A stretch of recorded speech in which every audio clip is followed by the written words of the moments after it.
Hi നമസ്കാരം, പുതിയൊരു വീഡിയോയിലേക്ക് സ്വാഗതം. ഇന്ന് അഗ്രി പോയിന്റിനെ സംബന്ധിച്ചോളം ഏറ്റവും പ്രധാനപ്പെട്ട ഒരു ദിവസമാണ്. കാരണം നമ്മളുടെ ഒരു സ്വപ്ന പദ്ധതി ആയിട്ടുള്ള എല്ലാ വീട്ടിലും മാലിന്യ സംസ്കരണം, എല്ലാ വീട്ടിലും കൃഷി എന്ന് പറയുന്ന ഒരു പദ്ധതിയുടെ ഉദ്ഘാടനമാണ്. അത് നിർവഹിക്കുന്നത് നമ്മുടെ എല്ലാവരുടെയും പ്രിയപ്പെട്ട കൃഷിമന്ത്രി പി പ്രസാദ് സാറാണ്. അപ്പോൾ അതുകൊണ്ട് ഉദ്ദേശിക്കുന്നത് വെച്ചാൽ നമ്മളുടെ വീടുകളിലെ തന്നെ ജൈവമാലിന്യത്തെ സംസ്കരിച്ച് നമുക്ക് വളം ഉണ്ടാക്കി അത് ഉപയോഗിച്ച് കൃഷി ചെയ്യുക എന്നുള്ളതാണ്. അപ്പൊ നമ്മൾ 5 പൈസയുടെ വളം നമ്മൾ പുറത്തുനിന്ന് മേടിച്ചിട്ടില്ല. ഇതെല്ലാം നമ്മളുടെ ജൈവമാലിന്യങ്ങളെ സംസ്കരിച്ചിട്ട് നിൽക്കുന്ന സാധനങ്ങളാണ്. കാരണം നമുക്കറിയാം, നമുക്ക് വളം വാങ്ങണമെങ്കിൽ നമ്മൾ എത്രത്തോളം പൈസ നമ്മൾ ചിലവാക്കുന്നുണ്ടെന്ന് നമുക്ക് എല്ലാവർക്കും അറിയാം. അപ്പൊ അങ്ങനെ ഒരു സാഹചര്യം ഒഴിവാക്കുക എന്നുള്ളതാണ് നമ്മളിവിടെ ചെയ്യുന്നത്. അപ്പൊ അതിന് വേണ്ടിയിട്ടുള്ള പലതരത്തിലുള്ള ബിന്നുകളും കാര്യങ്ങളൊക്കെ ഇന്ന് ഗവൺമെന്റ് പ്രൊവൈഡ് ചെയ്യുന്നുണ്ട്. അത് ഫലപ്രദമായിട്ട് എങ്ങനെ ഉപയോഗിക്കാമെന്നുള്ളതാണ് നമ്മൾ ജനങ്ങൾക്ക് പഠിപ്പിച്ചു കൊടുക്കുന്നത്. അതിന് വേണ്ടിയിട്ട് നമ്മൾ തുടങ്ങിയ ഒരു സ്ഥാപനമാണ് agri point G3 technology school of waste management agriculture എന്നാണ് നമ്മളതിന്റെ സ്ഥാപനത്തിന്റെ പേര്. ഇത് നമ്മൾ തന്നെ ഉൽപ്പാദിപ്പിക്കുന്ന പച്ചക്കറികളാണ്. ഇത് നമുക്ക് തന്നെ ഒരു ഫാർമർ പ്രൊഡ്യൂസർ കമ്പനി ഉണ്ട്. അപ്പോൾ അതിന്റെ കീഴിൽ ഞങ്ങളൊരു കർഷകരെല്ലാവരും കൂടെ ചേർന്നിട്ട് ഉത്പാദിപ്പിക്കുന്ന പച്ചക്കറികളാണ്. കാരണം ഇതിനുമെല്ലാം നമ്മൾ വളം പ്രയോഗം നടത്തുന്നത് ഇത്തരത്തിലെ ജൈവ മാലിന്യങ്ങളെ സംസ്കരിച്ച് കമ്പോസ്റ്റ് ഉണ്ടാക്കി അത് ഉപയോഗിച്ചിട്ടാണ് നമ്മൾ ചെയ്യുന്നത്. അത് കൂടുതലായിട്ട് ചെയ്യുന്നത് നമുക്ക് കാണാം.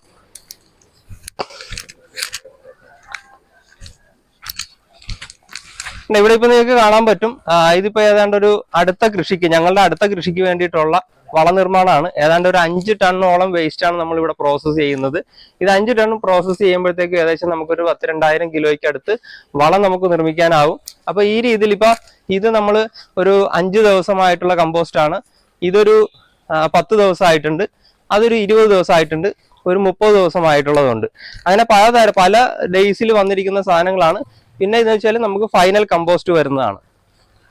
ഇത് നമ്മുടെ ഫൈനൽ കമ്പോസ്റ്റ് വരുന്നതാണ്. ഇപ്പൊ നോക്കാം, ഇതുപോലെ നമുക്ക് ഈ ഒരു പരുവത്തിലായിട്ട് നമുക്ക് നമ്മുടെ ഈ വേസ്റ്റിനെ ഏത് വേസ്റ്റ് ആയാലും നമുക്ക് ഇതുപോലെ കിട്ടും. അപ്പൊ ഇത് നമുക്ക് ഡയറക്റ്റ് കൃഷിക്ക് നമുക്ക് ഉപയോഗിക്കാം. ഇതുപോലെ നമുക്ക് നല്ല ഒന്നാമത്തെ കടവ്, യാതൊരു മണവും കാര്യങ്ങളും ഒന്നും ഇല്ലാത്ത കമ്പോസ്റ്റ് നമുക്ക് ഉൽപ്പാദിപ്പിച്ചെടുക്കാനായിട്ട് പറ്റും. അപ്പൊ ഇത്രയും സാധനം മതി ശരിക്കും നമുക്ക് കൃഷി ചെയ്യാനായിട്ട്. ഇവിടെ നമ്മൾ അത് ഉപയോഗിച്ച് കൃഷി ചെയ്തിരിക്കുന്നതാണ്. ഇപ്പൊ നമ്മളുടെ ഈ ഒരു പോളി ഹൗസിലെ ആശയം തന്നെ ഒരു സൈഡിൽ വളം നിർമ്മാണം, ഒരു സൈഡിൽ കൃഷി എന്നുള്ളതാണ്. അപ്പൊ ഇതാണ് നമ്മൾ ജനങ്ങളിലേക്ക് എത്തിക്കാൻ പോകുന്നത്. അപ്പൊ പ്രസാദ് സാർ എത്തിയിട്ടുണ്ട്. അദ്ദേഹമാണ് നമ്മുടെ ഇന്നത്തെ ഈ പ്രോഗ്രാം ഉദ്ഘാടനം ചെയ്തത്. നമുക്ക് അതിന്റെ കൂടുതൽ വിശേഷങ്ങളിലേക്ക് പോവാം.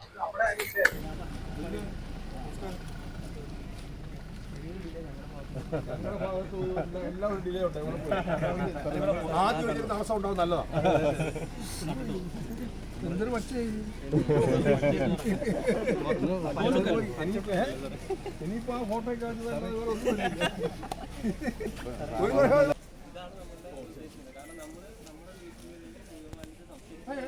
പറഞ്ഞോ എന്നോട്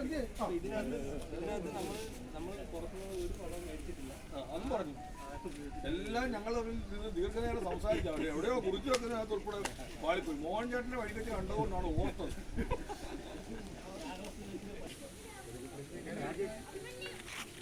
ഏത് വെള്ളത്തിന്റെ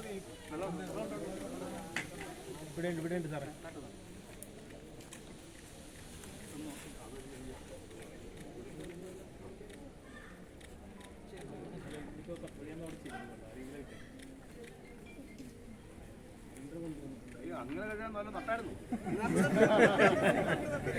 നടീൽ ഉദ്ഘാടനത്തിന് ശേഷം നമ്മൾ ജൈവമാലിന്യത്തെ സംസ്കരിച്ച് വളമുണ്ടാക്കുന്ന നമ്മളുടെ ഗോഡനോട് ചേർന്നുള്ള പ്ലാന്റാണിത്. ഇതൊരു റെയിൻ ഷെൽട്ടറിനകത്ത് നമ്മൾ ചെയ്യുന്നത്. അത് മന്ത്രി വന്ന് നേരിൽ കണ്ട് വളരെ വിശദമായിട്ട് അതിനെപ്പറ്റി ചോദിച്ചറിഞ്ഞു. കാരണം ഇത്രയും ആളുകൾക്ക് ഇതിപ്പോൾ ഏകദേശം ഒരു 5-6 ടൺ വേസ്റ്റാണ് ഇവിടെ ഇരിക്കുന്നത്. അവിടെ ഇത്രയും ജനങ്ങൾക്ക് വന്ന് നിൽക്കാൻ പറ്റുന്നത് അവിടെ യാതൊരുവിധ സ്മെല്ലും ഇല്ലാത്തത് കൊണ്ടാണ്. അങ്ങനെ വന്ന് നിന്ന് അവർക്കത് കണ്ട് മനസ്സിലാക്കി ബോധ്യപ്പെട്ടാൻ സാധിച്ചത് തന്നെ നമ്മൾ ഉപയോഗിക്കുന്ന ആ ഒരു ഇനോക്കുലത്തിൻ്റെ പെനട്രോൺ എന്ന് പറയുന്ന ഗ്രീൻ എം പ്ലസ് എന്ന് പറയുന്ന ഇനോക്കുലത്തിൻ്റെ ഒരു പ്രത്യേകതയാണ്. ഇത് നമ്മൾ ഓരോ സ്റ്റേജായിട്ട് നമ്മളവിടെ വേസ്റ്റ് മാനേജ് ചെയ്യുന്നതാണ്. അതിൻ്റെ ഫൈനൽ കമ്പോസ്റ്റ് ആ രീതിയിൽ അവിടെ ചെയ്തിരിക്കുന്നത് അദ്ദേഹം വന്ന് കാണുകയും അത് കയ്യിലെടുത്ത് സ്മെല്ല് ചെയ്ത് നോക്കുകയും ഒക്കെ അദ്ദേഹം ചെയ്തിട്ടാണ് പോയത്.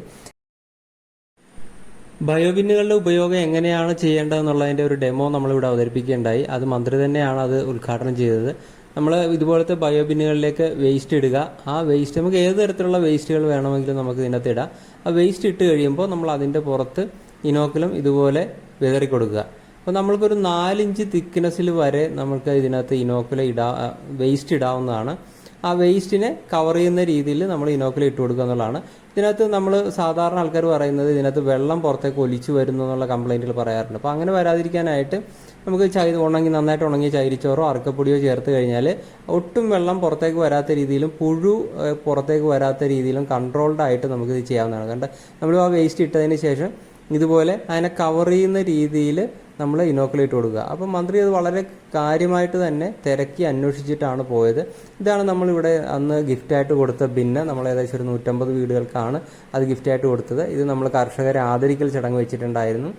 അപ്പോൾ അന്ന് നമ്മൾ മന്ത്രി തന്നെയാണ് നമുക്ക് ഇവിടെയുള്ള ചെറിയ ഒരു സാധാരണക്കാരുടെ വീട്ടിലേക്കുള്ള ബിന്നും അതിനോടൊപ്പമുള്ള ഇനോക്കുലവും വിതരണത്തിന് ചെയ്ത് അതൊരു ഉദ്ഘാടനം ചെയ്തു. കൃഷിയുടെ ക്ലാസ് എടുത്തത് സുജാ മാഡമാണ്. നമ്മുടെ കൃഷി ഡെപ്യൂട്ടി ഡയറക്ടറായിട്ടുള്ള സുജാ മാഡമാണ് ചെയ്തത്.